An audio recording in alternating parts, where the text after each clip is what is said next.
আম এবং নিম, এই দুই যে যার স্থানে অত্যন্ত বিশেষ, অত্যন্ত শ্রেষ্ঠ। আম আমাদের শক্তি বাড়ায়, আর অন্যদিকে নিম রোগের সাথে লড়াই করার আমাদের ক্ষমতা বাড়ায়। এবার আম অত্যন্ত মিষ্টি হয় আর নিম অত্যন্ত তিক্ত। তাই এই কারণে কি নিমের নিরাশ হওয়া উচিত বা নিজেকে ঘৃণা করা উচিত? তার স্বাদ তিক্ত? কখনোই নয়। দেখুন, নিম তিক্ত, এতে নিমের কোনো দোষ নেই। দোষ হলো জিহ্বার, যে মিষ্টি পছন্দ করে, তিক্ত পছন্দ করে না। কিন্তু যদি আপনি নিজের জীবনে নিমের প্রয়োগ না করেন, তাহলে আপনার রোগ প্রতিরোধ ক্ষমতা বাড়বেই না। তাই নিম হলো অত্যন্ত গুরুত্বপূর্ণ। এর থেকে আপনি কি শিক্ষা পেলেন? এটাই যে জীবনে কখনো অন্য কারোর মাপকাঠি দ্বারা নিজেকে পরখ করবেন না। আপনার যোগ্যতা, আপনার বিশেষত্ব, আপনার গুণ অপগুণ, এই সব কিছু আপনি নিজে বুঝে নিন, সেটাই যথেষ্ট। আসুন আর আমার সাথে ভালোবেসে বলুন, রাধা রাধা। আমরা সকলে জীবনে ঈশ্বরের কাছে কিছু না কিছু প্রার্থনা করি, আর ঈশ্বর যখন আমাদের মনস্কামনা পূরণ করেন তখন আমরা প্রসন্ন হয়ে যাই। কিন্তু যখন ঈশ্বর আমাদের মনস্কামনা পূর্ণ করেন না, তখন আমরা ভাবি, সন্দেহ করি যে সত্যি ঈশ্বর আছেন। আপনাকে একটা কথা বলি, আপনি যদি ঈশ্বরের সম্মুখে নিজের ইচ্ছে বা মনস্কামনা রাখেন আর ঈশ্বর তা পূরণ করেন, তার অর্থ হলো ঈশ্বর এটা জানেন যে আপনার তার প্রয়োজন রয়েছে। কিন্তু যদি আপনি কামনা করেন আর তা পূর্ণ না হয়, তাহলে শুধু এটা মনে রাখবেন যে ঈশ্বর সেই সব দেখতে পান যা আপনি দেখতে পাচ্ছেন না। দ্বিতীয় কারণ হলো এটা, ঈশ্বর এটা খুব ভালো করে জানেন যে যে ইচ্ছে আপনি রাখছেন, সেই ইচ্ছে আপনি নিজের জোরে পূর্ণ করতে পারেন। তাই যদি আপনার ইচ্ছে ঈশ্বর পূর্ণ করেন, তাকে ধন্যবাদ জানান। আর যদি উনি আপনার ইচ্ছে পূর্ণ না করেন, তাহলে আরও ধন্যবাদ জানান। কারণ হয় উনি আপনার মঙ্গল চাইছেন, বা উনি আপনাকে ততটাই যোগ্য বলে মনে করছেন যে আপনি নিজেই নিজের ইচ্ছে, নিজের স্বপ্ন পূরণ করতে পারবেন। নিজের কর্ম করতে থাকুন, জীবনের সামনে এগোতে থাকুন, আর আমার সাথে ভালোবেসে বলুন, রাধা রাধা। একটা গাই আর একটা বাছুরের মধ্যে কেমন সম্পর্ক থাকে? একটা গাই নিজের বাছুরকে ডাকে, আর সেই বাছুর হাজার হাজার গাইয়ের মধ্যে থেকেও নিজের মাকে চিনতে পেরে যায় আর নিজের মায়ের সাথে এসে জড়িয়ে পড়ে। আর কিছুটা ঠিক এরকমই সম্পর্ক হলো আপনার কর্ম এবং আপনার কর্মফলের মধ্যে। আপনি যেমন কর্ম করবেন, আপনার কর্ম আপনার কর্মফলকে ডাক দেবে, আর আপনার কর্মফল কোথাও না কোথাও থেকে আপনাকে খুঁজতে খুঁজতে এসে আপনার সাথে জড়িয়ে পড়বে। তাই উচিত এটাই হবে যে আপনি সৎকর্ম করুন, কারণ ঈশ্বর যদি আপনাকে আপনার ভুলের জন্য ক্ষমা করেও দেন, আপনার কর্ম কিন্তু করবে না। তাই যদি আপনি দুষ্কর্ম করতে চলেছেন, তাহলে আপনি প্রস্তুত থাকুন, আর যদি আপনি শুভ কর্ম করতে চলেছেন, তাহলেও আপনি প্রস্তুত থাকুন। আপনার কর্ম যেমন হবে তেমন ফল আপনার কাছে নিজে থেকেই চলে আসবে। আজ না হোক কাল, কাল না হোক অন্য কোনো সময়, অবশ্যই আসবে। আসুন আমার সাথে ভালোবেসে বলুন, রাধা রাধা। কোনো বাড়িতে, কোনো পরিবারে যখন কারোর জন্ম হয়, তখন তা কত সুখের মুহূর্ত হয়। সেই ছোট্ট সন্তান যখন কিছুটা বড় হয়, সে হাঁটার চেষ্টা করে, আর সেই প্রক্রিয়াতেও খুব বড় একটা শিক্ষা লুকিয়ে রয়েছে, ঠেলে দেওয়া। যখন আপনি হাঁটতে চান, সামনে এগোতে চান, তখন আপনি কি করেন? নিজের পায়ের তলার যে মাটি, তাকে আপনি পেছনে ঠেলে দেন।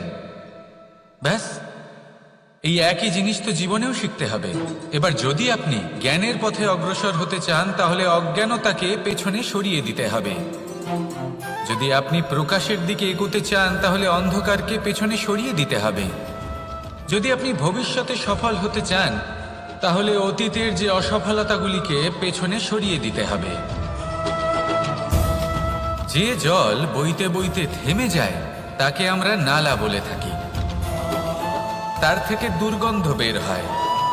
কিন্তু যে জল বইতেই থাকে তাকেই আমরা পবিত্র জল বলি। তাহলে আপনিও কর্ম করতে থাকুন, কখনো থামবেন না। আর আমার সাথে ভালোবেসে বলুন, রাধা রাধা। যোগাসন। যোগাসনে আসন অত্যন্ত গুরুত্বপূর্ণ। এবার আমি বলবো সবথেকে শ্রেষ্ঠ আসন কোনটি। আশ্বাস। নিজেকে আশ্বস্ত করতে থাকুন যে আমি আছি, সব ঠিক হবে, যা হচ্ছে ভালোর জন্য হচ্ছে। এই আশ্বাস আপনাকে জীবনে এমন ধনাত্মক বিশ্বাস দেবে যে আপনি বড় বড় সমস্যার সমাধান করতে পারবেন। এবার যদি কথা বলি সবথেকে কঠিন সময়ের, তাহলে সেটা হলো বিচ্ছেদের। যা মা সীতাকে সহ্য করতে হয়েছে শ্রীরামের জন্য, রাধা কৃষ্ণকেও সহ্য করতে হয়েছে। যে ব্যক্তি বিচ্ছেদের সময় সঠিক পথে চলে এসেছে সে জীবনে অনেক শ্রেষ্ঠ স্থানে অবশ্যই পৌঁছতে পারবে। এবার যদি কথা বলি সবথেকে জরুরি এবং গুরুত্বপূর্ণ সময়ের, তাহলে সেটা হলো সংযোগ।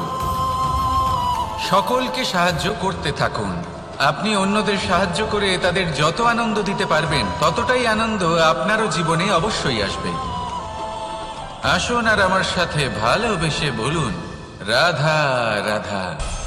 কামবোধ, এটাই আপনার অন্তরের প্রথম শত্রু। বেশিরভাগ মানুষই কামবোধ বলতে লালসা বোঝেন, কিন্তু এটা সম্পূর্ণ সত্য নয়। কামের আসল অর্থ হল কামনা। এটা খুবই সহজ ব্যাপার। মনুষ্য শরীর থাকলে, মানুষের মন থাকলে এই কামনা অবশ্যই থাকবে। এবার এটাই দেখতে হবে যে এই কামনা নেতিবাচক কামনা নাকি ইতিবাচক কামনা। অন্য কারোর জিনিসে নজর দেওয়া, অন্য কোনো মানুষের উপর নজর দেওয়া, কোনো অনুচিত বস্তুর দিকে নজর দেওয়া, এই নেতিবাচক কামনা। আর এই দুষ্কামনা মানুষকে দিয়ে অপকর্ম করাবেই করাবে। তাই মনে রাখবেন, যে ব্যক্তি নিজের কামনাকে নিয়ন্ত্রণে রাখতে পারেন তিনি সঠিক পথেও থাকেন, সঠিক লক্ষ্যে পৌঁছতেও পারেন। যিনি কামনা নিয়ন্ত্রণে রাখতে পারেন না তিনি তার পথও হারিয়ে ফেলেন এবং লক্ষ্যচ্যুতও হন। তাই মনে রাখবেন, নিজের কামনাগুলিকে নিয়ন্ত্রণে রাখুন। কাম নামক এই শত্রুর ওপর বিজয় লাভ করুন। আর আমার সাথে ভালোবেসে বলুন, রাধা রাধা। আমাদের জীবনে দুই ধরনের সম্পত্তি হয়ে থাকে। এক হলো ভৌতিক সম্পত্তি, এক হলো জৈবিক সম্পত্তি। অর্থ, সম্পদ, সুবিধে, খাদ্য, এইসব ভৌতিক সম্পত্তির মধ্যে পড়ে। ব্যক্তি, মিত্র, পরিবার, আমাদের আপনজন, আত্মীয় স্বজন সব জৈবিক শ্রেণীতে পড়ে। আর প্রত্যেক মানুষের পক্ষে এই বিভাজন বোঝা অত্যন্ত আবশ্যক। কারণ মূলত আমাদের ব্যবহার দুই রকমের হয়ে থাকে। হয় আমরা ভালোবাসি বা আমরা সদ্ব্যবহার করি। আর সবথেকে বড় ভুল আমরা তখন করি যখন আমরা বুঝতেই পারি না যে ভালোবাসবো কাকে আর ব্যবহার করব কাকে। আমরা ভৌতিক সম্পত্তি ভালোবেসে ফেলি আর ব্যবহার করি জৈবিক সম্পত্তিকে, যেখানে এটা অনুচিত। জৈবিক সম্পত্তিকে ভালোবাসুন আর ভৌতিক সম্পত্তিকে ব্যবহার করুন।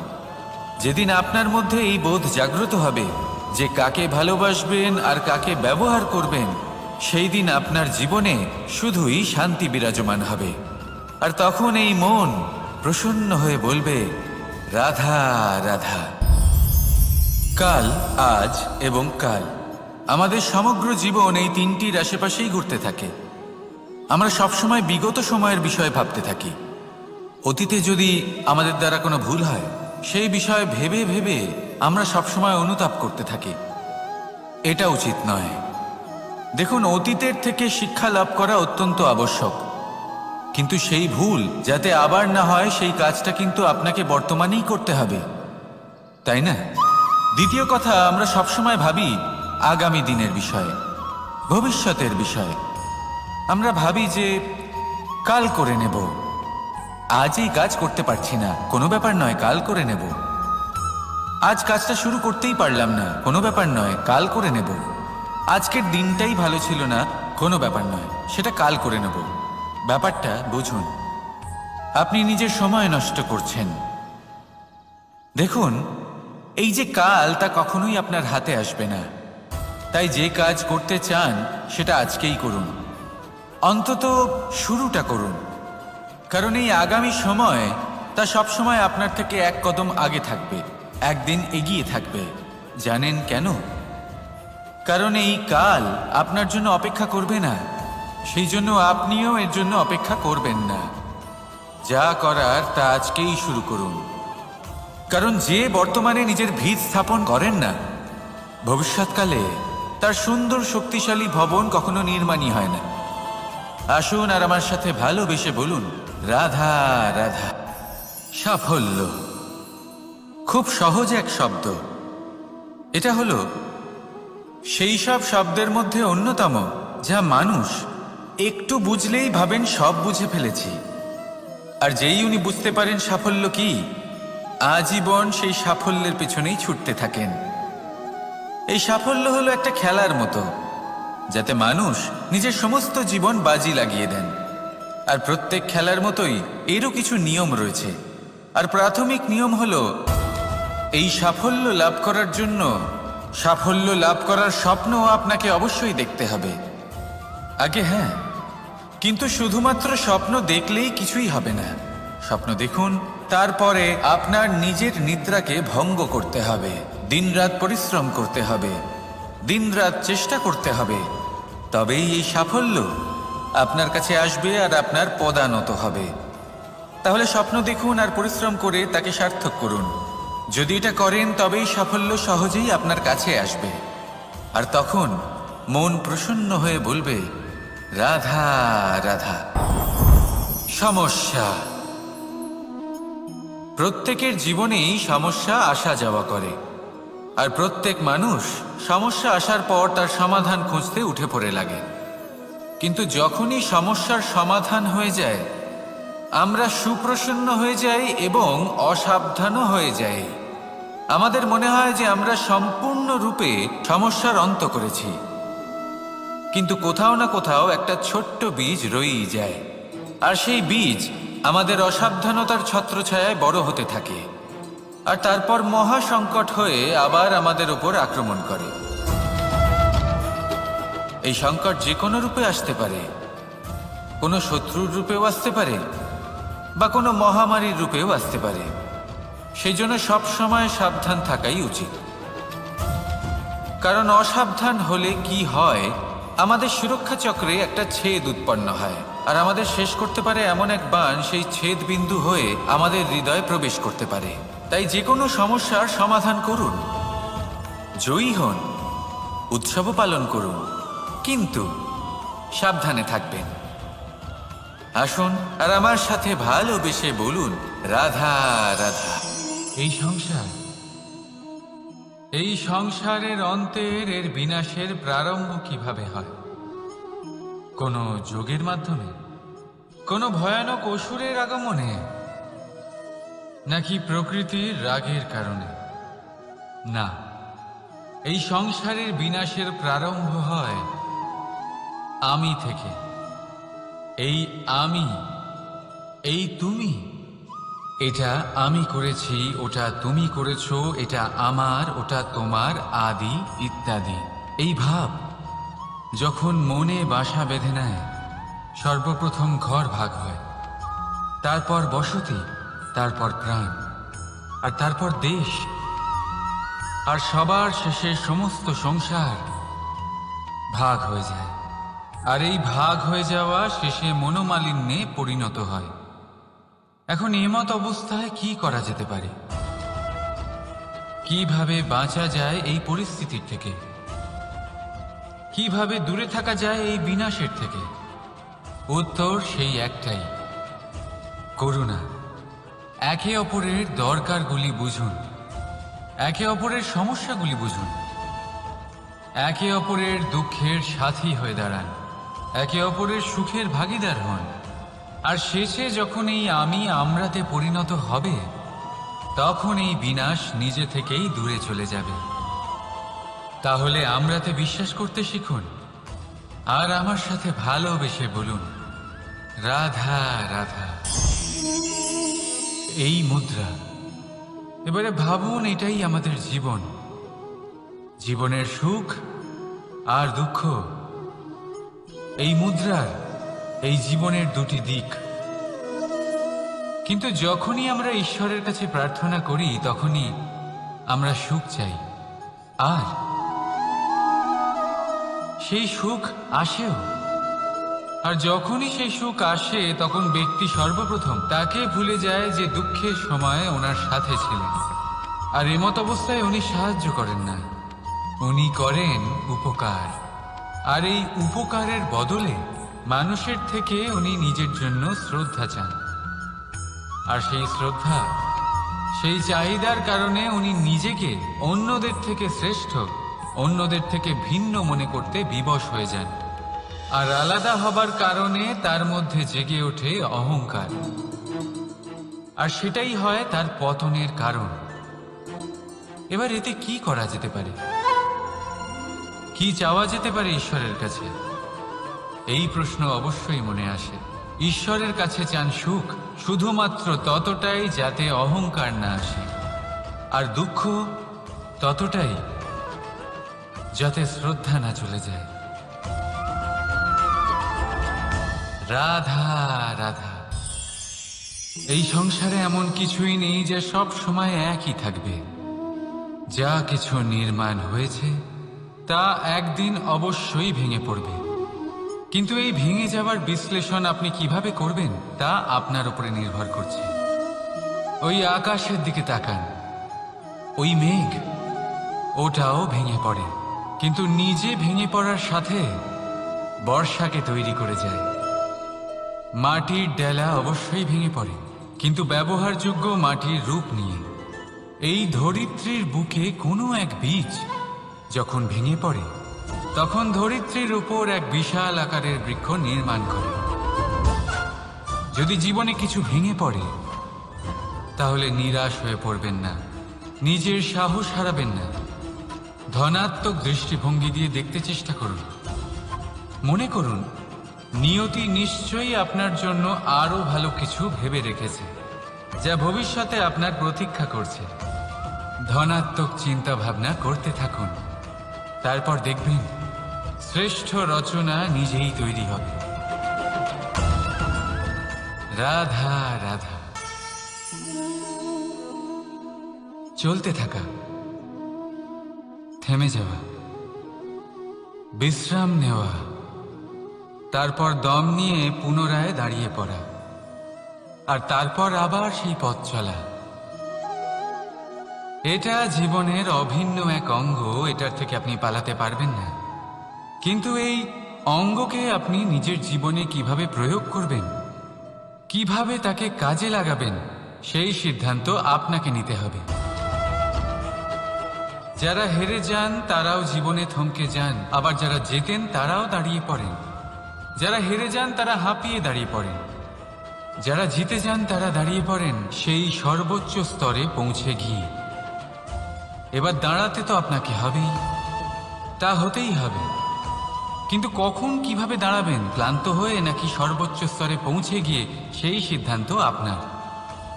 অবশ্যই দাঁড়িয়ে পড়ুন, কিন্তু ক্লান্ত হয়ে নয়, কারণ আপনাকে পুনরায় দাঁড়িয়ে পড়তে হবে, পুনরায় যাত্রাপথে এগোতে হবে এবং সর্বোচ্চ স্তরে পৌঁছতেই হবে। রাধা রাধা। স্বপ্ন, আমরা জীবনে স্বপ্ন দেখতে থাকি, সেটা পূরণ করার পূর্ণ প্রয়াস করে থাকি, কিন্তু এই স্বপ্ন পূরণ না হওয়ার পরিস্থিতিতে আমরা ভেঙে পড়ি, ছিন্ন বিচ্ছিন্ন হই। আর তারপরই বোঝা আমরা আগামী প্রজন্মের ওপর রীতিমতো চাপিয়ে দিই। আমরা এটাই মনে করি যে আমরা যেটা হতে পারিনি সেটা আমাদের সন্তান অবশ্যই হবে। আমরা যা কখনো পাইনি আমাদের সন্তান অবশ্যই তা পাবে। এটা যে অনুচিত সেটা আমরা ভাবি না, কিন্তু এটা ভুল। আর এই ভুল আমরা সকলেই করে থাকি। সন্তান, প্রকৃতি আর পরমাত্মার আশীর্বাদ। ওদের ভেতরে তাদের নিজের একটা অস্তিত্ব লুকিয়ে থাকে, সেটা মন দিয়ে দেখুন তো। আপনি শুধু ওই সন্তানকে জন্ম দিয়েছেন, কিন্তু ওর জীবন আপনার নয়। তাই নিজের সন্তানের সাথে থাকুন, সময় কাটান, ওদেরকে ভালোবাসুন, সবসময় প্রেরণা দিন, কিন্তু প্রেরণা দিন ওর নিজের অস্তিত্বকে বাড়ানোর জন্য, ওর নিজের স্বপ্ন পূরণ করার জন্য, আপনার স্বপ্ন পূরণ করার জন্য নয়। ওদের অস্তিত্বকে পূর্ণাঙ্গে বৃদ্ধি পেতে দিন। রাধা রাধা। এই পুকুর দেখছেন আপনি? পুকুরের জল কখনো প্রবাহিত হয় না, একই স্থানে জমে থাকে, আর সেই কারণে কিছুদিন পর ময়লা হতে শুরু করে। কিন্তু তাও আমরা একে ত্যাগ করি না, আমরা তবুও একে পুজো করি। শুধুমাত্র এই কারণে নয় যে অতীতে সে আমাদের তৃষ্ণা মিটিয়েছে, কিন্তু এই কারণেও যে যদিও বা সে ভবিষ্যতে আমাদের তৃষ্ণা না মেটায়, কিন্তু প্রয়োজন হলে আগুন অবশ্যই নেভাতে পারে। ঠিক সেই রকমই হয় আমাদের সম্পর্ক, সম্পর্ক যা আমরা বহু বছর পরিশ্রম করে তৈরি করি, যে দরকার পড়লে আমাদের সহায়ক হয় কোনো না কোনোভাবে। সেই জন্য সম্মান করতে শিখুন এই সম্পর্কগুলিকে, শিখুন এই সম্পর্কগুলিকে অটুট রাখতে। কথায় কথায় এই সম্পর্কগুলিকে ভেঙে দিতে শিখবেন না। রাধা রাধা। বিষ, এই শব্দটা শুনলেই মনে অনেক কল্পনা জন্ম নেয়। কল্পনা অসহ্যকর তিক্ততা, কল্পনা অত্যন্ত বেদনাদায়ক মৃত্যু। এবার যদি আপনাকে জিজ্ঞেস করা হয় যে সবচেয়ে বিষাক্ত বিষ কোনটা, তাহলে আপনি কি বলবেন? কেউ বলবে সর্পের বিষ, কেউ বলবে কাঁকড়া বিছের, কেউ বলবে কালকেউটের বিষ। কিন্তু না, এই সমস্ত রকম বিষ সেই বিষের সামনে টিকতে পারবে না যাকে আমরা বলে থাকি কানের মধ্যে ঢালা বিষ। শুনতে অত্যন্ত মিষ্টি, কিন্তু তিক্ততায় অত্যন্ত বিষাক্ত। পেটের মধ্যে যাওয়া এই বিষ শুধুমাত্র একটি মানুষের মৃত্যুর কারণ হয়, কেবল একটি। কিন্তু কানের মধ্যে ঢালা এই বিষ একাধিক সম্পর্কের নাশ করতে পারে। আর এটাতে সেই ব্যক্তির ভুল নেই যে আপনার কানে বিষ ভরেছে, আপনি তাকে দোষ দিতে পারেন না। এখানে দোষ আপনার নিজের, যে এই বিষকে আপনি নিজের উপরে প্রভাব ফেলতে দিয়েছেন, এই বিষকে সুযোগ দিয়েছেন আপনার ক্ষতি করতে। এটা আপনার ভুল। সেই জন্য কুমন্ত্রণায় কখনো কান দেবেন না। আপনার মনে ভালোবাসার দৃঢ়তা জাগিয়ে তুলুন আর নষ্ট করে দিন এই সংসারের সমস্ত বিষের প্রভাব। রাধা রাধা। জীবন,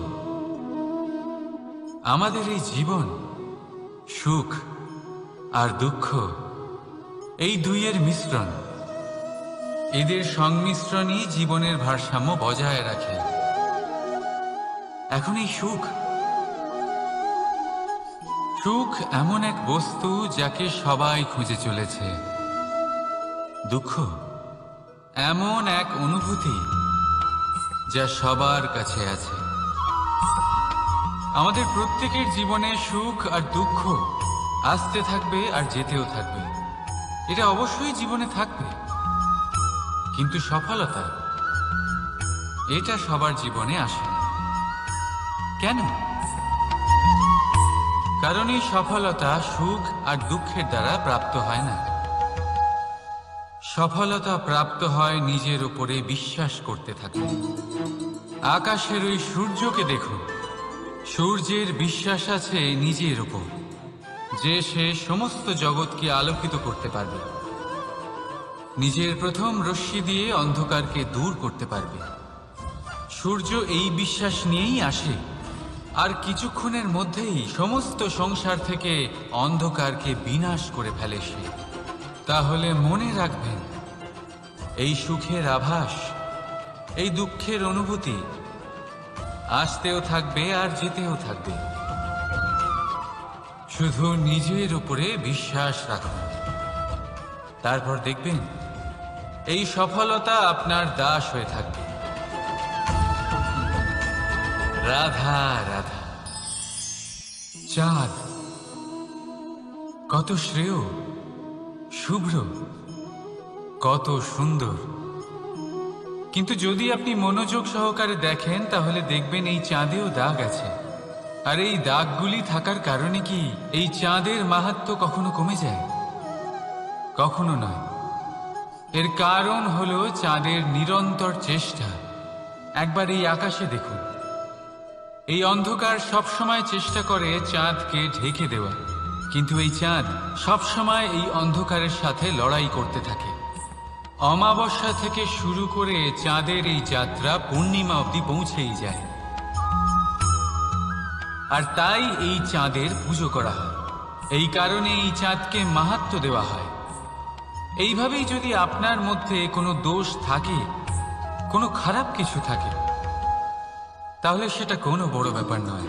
চেষ্টা করুন সেটাকে শুধরে নেওয়ার, কিন্তু সেই কারণে নিজেকে খারাপ মনে করা এটা অনুচিত। নিজের ভুলগুলো, নিজের দোষগুলো, নিজের খারাপ দিকের কথা ভুলে আপনি এই সংসারের ভালোর দিকে প্রস্থান করেই দেখুন না। আপনি দেখবেন আপনার অন্তরের তেজ ঠিকরে বেরোচ্ছে। রাধা রাধা। এই পিঁপড়েদের দেখছেন আপনি? সবাই একই রকমের। এদের মধ্যে তফাৎ খুঁজে বার করা অসম্ভব। মনে হয় যেন ওদের আলাদা আলাদা অস্তিত্বই নেই। কিন্তু যদি আপনি মন দিয়ে দেখেন তাহলে দেখবেন প্রতিটা পিঁপড়ের আলাদা কাজ নির্ধারিত, তাদের আলাদা অস্তিত্ব আছে। কেউ বাড়ি বানানোর জন্য মাটি সংগ্রহ করতে পটু, কেউ ঢিপি বানাতে পটু, কেউ খাবার খোঁজায় পটু, আবার কেউ সেই খাবার আনায় পটু। ঠিক সেরকমই হয় মানুষেরা।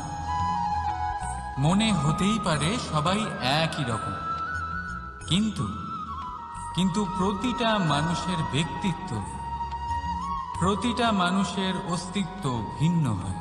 আর সত্যি কথা বলতে কি, প্রতিটা মানুষের ভিন্নতাই আমাদের প্রগতির দিকে নিয়ে যায়। ভাবুন, যদি আপনাকে কারোর সাথে হাত মিলিয়ে চলতে হয়, তাহলে আপনাকে আপনার সোজা হাত তার উল্টো হাতে ধরে এগোতে হবে। এটাই সৃষ্টিকর্তার সৃষ্টির নিয়ম। ভিন্নতা, এই ভিন্নতাকে আশীর্বাদ ভেবে চলুন, এতে কোনো খারাপ নেই। রাধা রাধা। দাদা আমাকে বহুবার জিজ্ঞেস করেন যে কানাই, তুমি রাধার সাথে এই সংসারকে প্রেম শেখাতে এসেছো, তাহলে কেন তুমি রাধাকে এত বিরক্ত করো? কেন ও তোমাকে বিরক্ত করে? কেন এই ঝগড়াঝাটি হয়? কেন এই টানাপোড়েন চলে? এবার এটার উত্তর আমি কিছুটা এইভাবে দিতে চাই। পিঁপড়ে সেই বাড়িতেই প্রবেশ করে যেখানে মধু উপস্থিত আছে। যদি আপনার বাড়িতে মধু থাকে, কোনো মিষ্টি জিনিস থাকে, মিষ্টত্ব থাকে, তাহলে পিঁপড়ে সেখানে অবশ্যই প্রবেশ করবে। ঠিক এইরকমই হয় আমাদের সম্পর্ক। এর মধ্যে ছোটখাটো ঝগড়াঝাটি, টানাপোড়েন, রাগ করা, মন ভাঙানো, এই সব তো চলতেই থাকে। বিশেষ করে সেই সম্পর্কগুলিতে যেখানে মিষ্টত্ব আছে। মনে রাখবেন, যেই সম্পর্কে কোনো খুনসুটি নেই, রাগ করা, মান ভাঙানো নেই, কোনো ছোটখাটো ঝগড়াঝাটি নেই, সেই সম্পর্ক শুধুমাত্র মস্তিষ্ক দিয়ে পালন করা হচ্ছে, মন থেকে নয়। তাই মন থেকে ভালোবাসতে শিখুন। আর এই ছোটখাটো ঝগড়াঝাটির এই অম্ল মধুর খুনসুটির আনন্দ উপভোগ করুন, কারণ এতেও ভালোবাসা আছে। রাধা